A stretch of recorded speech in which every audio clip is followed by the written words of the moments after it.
One of the problems that we face coming from the West is the fierce individualism. In this episode of the Muslim World Roundtable, we sit down with our beloved Sheikh Zaid Adib Ansari. Sheikh Zaid has talked at length about these issues and presented solutions to help us roll like a Kabila.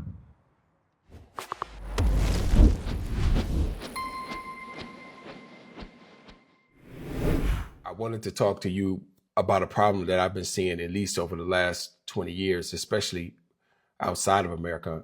I'm sure that it goes on inside of America as well and other places. But basically, brothers can get together, families can get together, we can have events, and we can talk, and we can joke around with each other. But when it comes to establishing ourselves and pooling together and doing something for the future of our families and our children, that seems to be something that's a bit more complicated for us. But I know you've written about this and you've talked about it extensively. So I wanted to get your take on it. Why is it that it's difficult for us to work together and build something together for our future, especially in the context of Hijrah? Bismillah, alhamdulillah, wa salatu wa salam ala rasulillah, wa ala alihi wa sahbihi ajma'in. Well, I think there's a long history of this disconnection that we bring it with us when we make Hijrah, that starts before Hijrah and is rooted deeply in the traumatic historical condition of post-slavery for African Americans and many Africans from the diaspora experience in the West. And I'm not saying that this is a exclusive African problem. This is a problem that any people who are cut off from their culture and their identity have an inability to make meaningful connections in the areas of business and life development because they don't know each other. They don't know themselves in terms of the connection that we see. And I know you and I were in Egypt for many years together. And we've talked about this before. We used to see brothers come together from different nationalities. And within a short amount of time, they had established some kinds of either cultural organizations or cooperative organizations or businesses because they were able to share a common culture. Sometimes that didn't translate into language or even ethnicity, but they saw something in the other person that they could identify with that was positive. That is a cultural trait that is organic, and it comes from a historical perspective that these people have of having this long experience together that doesn't need to be taught or trained. You know, I used to watch Somalis in Rahab and other places in Egypt come together and do things. I saw the Russian brothers in Egypt, in Munafia, come together and do things. And other people, you know, I saw one of the students from Indonesia, Malaysia were there. They did things together. And they were able to understand the implicit historical conditions that brought them together, and they were able to do it. Our inability to do that, even though we've read books on it and attended lectures and attended trainings, we still have a baggage, emotional, psychological baggage, that it makes it very hard for us to identify with each other. And sometimes that is so knee-jerk reaction that if a group of us is doing something that harms that group, there's maybe a comment that ticks off in our head that says, well, they deserve that. And if we see a group doing something that is admirable, we tend to discount that. And this is not new. Many scholars in the East and the West have written volumes on this. What I think we we need to do to roll like a Kabila is to openly talk about at the interpersonal level, at the family level, at the community level, this barrier that prevents us from doing that in an honest, authentic way that is, commensurate. It's in sync with getting the problem solved. This problem is not going to go away. It's not going to disappear.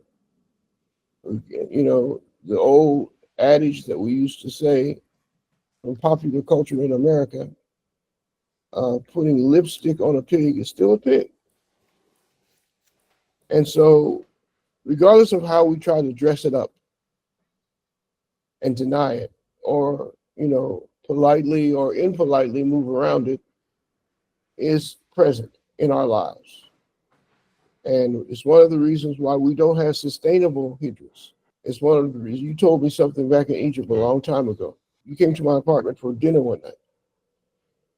And you said, this is unusual, brother, to see a brother in Egypt here who's come here to live that actually has furniture, and he's not got a mattress on the floor. He's actually got utensils in his kitchen, and thanks for his family, because we really don't come here with this kind of longevity in mind to put these things in place.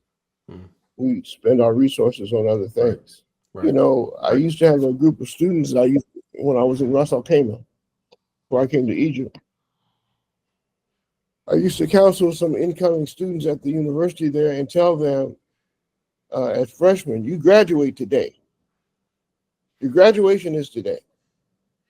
If you don't graduate today, you'll never graduate within 4 years, 6 years, 8 years, because you begin with the end in mind. And if you don't begin with the end in mind, you'll never get to that end. So a lot of us don't make Hijrah with the resolution and the commitment for longevity. It's a nice vacation. Egypt is a nice place. Saudi is a nice place. Sudan is a nice place. Gambia is a nice place. Malaysia is a nice place. But I know because of me, of these self-doubting beliefs that I have in my head, and the self-doubting beliefs that I have about my family, my brothers, my lookalikes, that we're not going to be able to make this because of how we behave and how we see ourselves. So in short, that's my introduction to how we deconstruct this topic and to be able to look at it in a way that we can build a discussion or a behavior that evolves from a discussion, that we need to be trained how to live with each other. We don't know how. One of the non-Islamic that used to be identified as Islam, but we know it was not according to the Quran and the authentic Sunnah of the people who followed Elijah Muhammad in the United States, they were able to do a lot of things that we identify as ruling as a Kabila, because that teaching that they consumed, though it was misguided at the level of Aqidah and theology, it was very misguided. It was it pointed to some characteristics that they recognized that they had to highly identify with each other. Everybody had a bow tie, whether you had it on all the time or not. Everybody had a bald head, whether it was bald all the time or not. Everybody took care to take care of their fingernails and their shoes, and used the same common language when they talked to each other, when they talked to their women, whether they wanted to or not. It was reinforced. So when it came time to do bakeries and schools and other businesses, they saw themselves very similar in the ability to do that. So it goes back to culture. It comes back to a set of values and language that is mutually reinforced all the time. We say Assalamu alaikum wa rahmatullahi wa barakatuh, that has a specific giant meaning, but we don't know how to reinforce that after we say, the last word in that. I met a brother that was, he knew you were in Egypt, he's looking for you. And, but he couldn't get a hold of you because he didn't have money when he arrived in Egypt to use the phone. He didn't have money for a cab. He couldn't get from the airport. And I thought to myself, this doesn't surprise me, but it saddens me that we will travel 5,000 miles on a plane, pass through customs, and can't get out to the airport. We can't leave the airport up here because we don't have that kind of worldview where we see ourselves established and permanent in something. And it comes to this self-limiting, self-doubting beliefs that we have of who we are. The way that we have to do that is, go back. I try to do what in this document, Rolling Like a Kabila, is to go back and study, and maybe not in an academic way, but in a practical way, in a community learning way, of what Hijrah really means to us. Not the textbook definition of Hijrah, to Allah and His Messenger, although it's essential, it's important, but it's not sufficient. We've got to be able to have a conversation within our families and to ourselves. What does this really mean? I'm going to go live in this country. I have to make border runs to get my visa renewed because the Muslim world doesn't have in sync a legal mechanism that recognizes a muhajirun. So we have to make border runs. We have to, we have to NRIG. We have to jerry rig a process that allows us to stay in the country so we can say to ourselves, not in our achievement, not in our advancement, but to say to ourselves psychologically, I'm here in Egypt. Okay. So until we can confront that in a more realistic and a more practical way, we're going to be running this loop, as you said, for 20 years or more, of brothers, running back in and out of the country because we don't have begin with the end in mind. Here at Make Hijrah, our goal is to bring you the latest information on what's going on in the Muslim world, ensuring that you're able to make informed decisions on how and where to make Hijrah. But we can't do this without your support. If you value this cause, go to fund.makehijrah.com to support our productions. Your contribution allows us to travel throughout the Muslim world to give you a clear picture of what your options actually are. Whether it's a one-time or continuous donation, every bit helps us to continue producing content for you. Jazakallahu khairan for your support. Now back to the video. So Sheikh, you mentioned something important, but I think it's maybe hard for some of us to imagine because you have a situation where you have brothers who have resources and then brothers who don't. And some of us have been burnt so many times. It's hard to trust. So, I mean, in your opinion, how do you get over that part? Well, we know who doesn't have resources. We need to stop taking the blinders off and say, here's some brothers that, they don't have enough money for a can of Full Madamas. So why play with the notion that they're a part of a united effort in country X or country Y? Until we, and you have a tool, this is a tool that you worked on with me while I was in Egypt, a readiness tool. We need to be able to tell folks, you're not ready to come over here. What are you coming over here for? You are not ready to live in the land. You can't live in Chicago. How are you going to live in Egypt? Here's the things you need to do to prepare yourself to come to make Hijrah anyplace. Do you have a skill that will sustain you? Where there's brothers there with skills. They paid their dues. And they've now started phase 2 where they're paying dues for their children. Their tarbiyah, their development. And here you come with some empty resume, personal empty resume. And you like the idea of Hijrah. It's wonderful. It's a beautiful experience, but you don't have the capacity to do it. Our message to them, instead of being burnt and cynical, is to tell them, brother, here's a program on this side of the pond, on the other side of the pond, the American side of the pond, that you should complete. And when you're ready, we've got some resources here and tell them in a very straight way, don't take this in a negative way, to vet you. We're going to vet you to see if you're ready to be here in Egypt with us, or here in the Sudan with us, or here in Morocco with us. And if you don't have these factors on the risk assessment score, we're going to help you get them up to where you can make it successful by starting with the end in mind. But we play with this thing here come some brothers, let's help them. You know that you're not going to help them. We know that. These are the kind of brothers that are looking for a handout.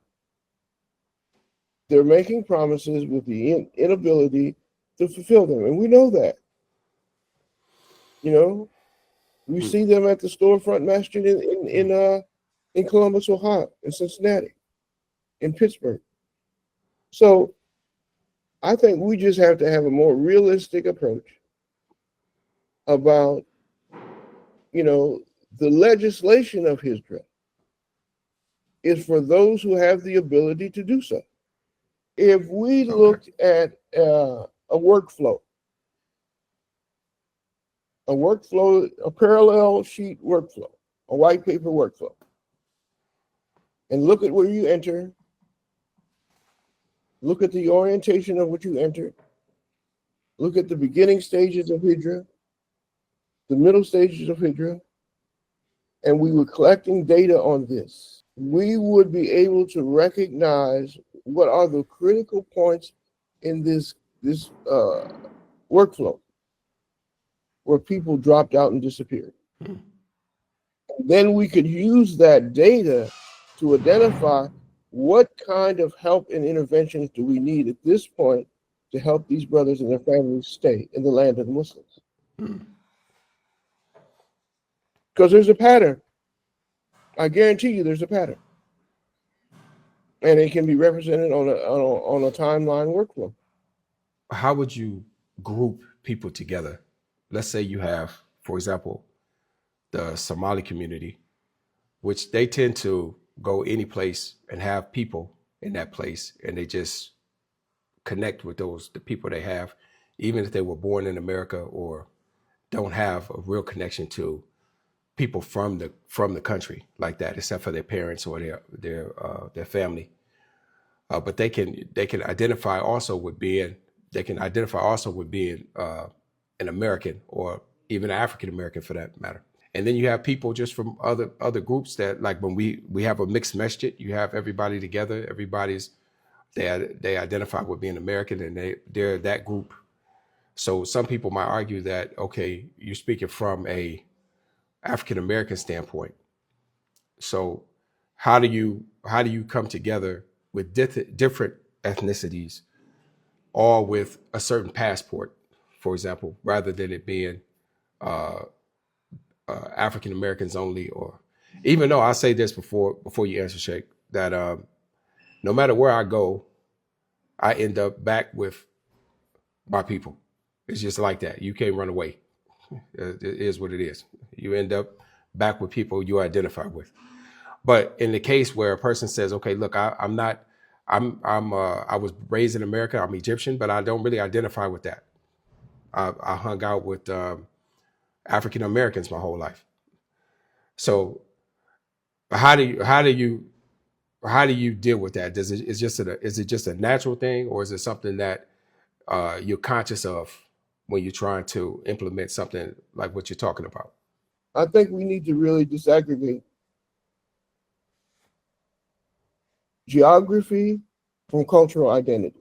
The guy Yes. from Egypt, his parents were in Egypt, and he grew up in America. And there is a atmosphere and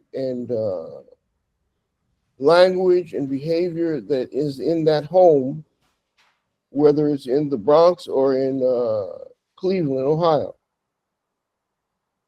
that is Egyptian. And they may have picked up a lot of American nuance in that conversation, but the root of that is the basics of who they are. And that's okay. I mean, that's a point of starting. But I believe the way that we have to approach that is to take some features out of the experience, the geographical experience of being in America and the cultural experience of being African Americans, and subtract 30 or 40 years from the popular culture of African Americans to where it was in the 1930s and the 1940s. A lot of the dysfunctional stuff that we see now that won't allow us to sustain business and positive institutions and things that really help us, those things were not beating us down in the 30s and the 40s and 50s. You got to understand that. If you go back and look at Tulsa, and why they called it Black Wall Street, that was in the 1920s and the 1930s, right after the Jim Crow era started, and we didn't fall into a lot of the traps of integration and denying who we were. We're happy to work together. We're happy to build banks and insurance companies together. We're happy to build businesses together. Buying black wasn't a slogan. It was a behavior. And so we've got to understand unapologetically that when we say African American culture, we've got to disaggregate that into periods of time. There wasn't a time where men used to walk around with their pants hanging off their behind. And this whole concept of baby mama, baby daddy, what was that? There used to be a time when African American men didn't fill up the prisons in this kind of numbers. So there was some cultural stuff that we have lost that needs to be rekindled. Respect for your elders. Raising your children, whether you're with their mother or not, without compromise. Having intrinsic value in the education of children, even though some of the schools are not good. We can do homeschooling. We can do some other stuff. And using those values that you see in these other cultures that sustains them, that, I give an example. I remember when Cambodians would have those black pajamas on and flip-flop shoes. And a lot of them migrated to the city where I was living, and they were janitors. And I'm not exaggerating. Within 3 years, they took a personal check and bought the apartment building they lived in.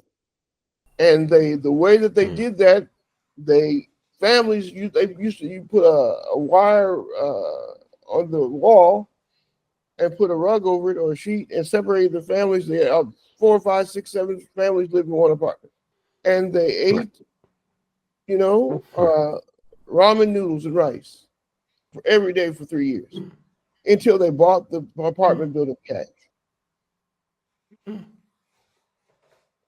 And we used to do stuff like that. There used to be collective cooperatives in North Carolina, South Carolina, and other places where we would have cooperation to help each other that we don't do anymore. We don't even know the history of that. I put the history of that in the chapter of one of these books so we could model that behavior, because we haven't always been traumatized by, the current popular culture, African American culture that we suffer from now. There used to be a time when women would not even think of wearing their dresses above their knee. A woman would not think of smoking a cigarette in public. And so we're not so foreign as we think we are from these values. These used to be rooted values. And so a part of what I'm advocating is that we don't preach people down or beat people down with it, but we give historical snapshots of the length and the breadth of this culture and how we used to behave in a way that people can learn from this. This is not foreign to us. Mm. You know, people cursing out their parents. I know sometime when I was growing up, you know, we heard a boy say, yeah, he cussed out his father real bad.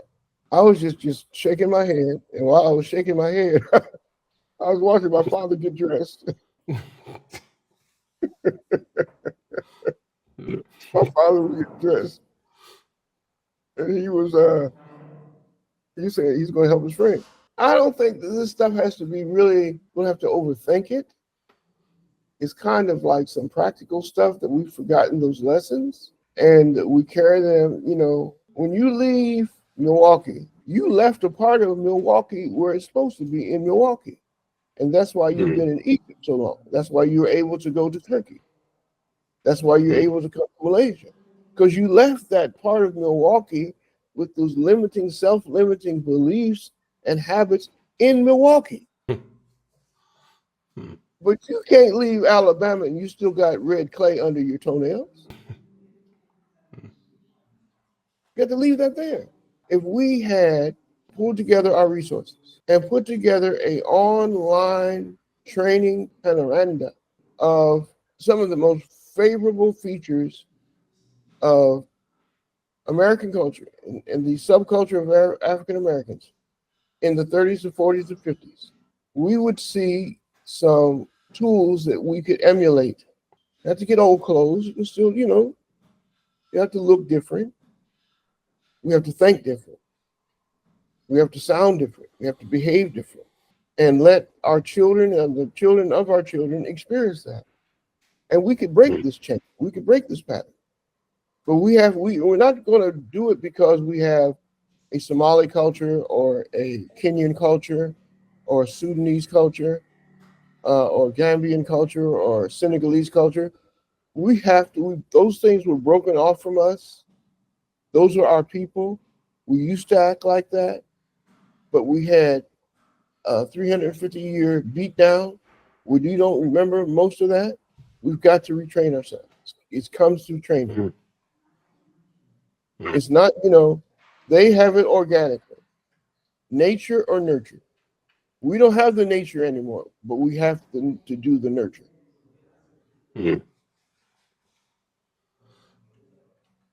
Get your copy of the Hijrah Handbook at book.makehijrah.com. So, Shay, what would you say our first steps would be? Some of us are already here. Some of our children have been raised outside of the U.S. So I'm a believer in what you're saying, but I guess it lacks the practical piece of it. So could you lay that out a little bit? I think one of the things that has to happen is that people like you who are known for your work in Make Hijrah, and you've got thousands of people who listen to you, is you got a big microphone out, and there's some brothers who work with you who have a big microphone. You have to put together some kind of biannual or annual symposium where we come together and we work through workshops and seminars and trainings to put this message out there. You know, you do it online, but there's some probably people in Egypt that have made Hijrah that watch you online but never met you. And so, you know, we've got to put some kind of forum together. It doesn't have to be big all at once, but we have to grow it. Sustainability, Abu Mansour, is the key. We got to sustain this thing. You know, I made Hijrah in 2002. I went to the Gambia. I was still working at a HBCU at the time, and I didn't have money to sustain myself, so I went back to Atlanta. The next experience I had was in Ras Al Khaimah in the UAE. That school closed. I went back to the Gambia, stayed 4 months in the Gambia, and then I got a job in Egypt. Stayed in Egypt for 5 years. I had a bad situation with the leadership, the president there. I'm not the leadership, but the one person. So I left there and I came back to America.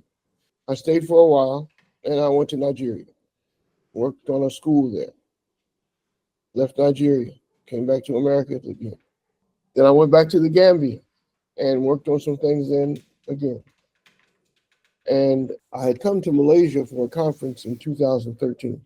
And I really liked Malaysia, but I wasn't able to stay. So I left Malaysia, I went back to Egypt, and then I went back from Egypt to America, and then back to Gambia, and then I ended up back. My wife's from Malaysia, the current wife's from Malaysia. And this kind of trek, this pathway, that some of us have been to one country for a long time or several countries in intermittent times. We've got to look at those experiences as, both learning Ibrahs, lessons, and sometimes mistakes of how to build sustainability for our grandchildren and our children. And the brother that I introduced you to in Qatar, he was very happy to meet you. He learned some real interesting insights from you about sustainability. Because we were in Ras Al Khaimah together. His experience in Ras Al Khaimah dried up. His wife's from the Philippines. He went to the Philippines for a while and came back to America. And then he got this job in Doha. And he's been in Doha for maybe 13, 14 years now. And all of this should build in this capacity to look at these experiences and catalog them, to see what is going to come together to make us sustainable. One of the things that I firmly believe, that this thing we have about housing, if we don't put that as a corner piece and buying interest-free housing where we can pass on the house and generational wealth from generation to generation, Hijrah will be very difficult to sustain. You got Egyptian families that have been in the same house for 70, 80, 90 years. They've got an inter and an outer network because of the housing. And we forget, what woke me up to this was my experience in Gambia. The Fulas live together. The Mandinkas live together. The Wolof live together. The Sarahulis live together. Even though the housing might not be great, it's home. When I die, I'm going to leave this to my son. Things have kind of changed now because of this, our diaspora coming to America and coming to England and coming back with these new ideas and stuff. But there's a lot of that in the Gambia that's historically rooted in the transfer of wealth through housing. And that's the truth for every country in the world. There's Portuguese neighborhoods in Italy. There's Turkish neighborhoods in Germany through housing. They're not scattered all, I live over here, you live over there. No, we got a block of housing in Medina Nasser that we know on this street. Most of the people on this street are American brothers who bought these houses 30, 40, 50 years ago. And we pass this on to, when we had Janazah, we pass these things on to our children. So this thing of having interest-free generational wealth that's in housing, I can't emphasize what I've studied and what I've seen, the things I've been to, places I've been, where this is a key of sustaining us. This is the first experience I've ever had of this. When I was in Gambia, I rented. When I was in Egypt, I rented. When I was in Ras Al Khaimah, I rented. When I was in Nigeria, I rented. But Allah favored me with the ability. I don't have a big property, but it's I got a house now. That my Malaysian in-laws brought me a document one Juma, after the Salat, one Juma, and it was a burial plot. And they said, "This is your deed to your burial plot, and your wife is going to be buried next to you." Mm.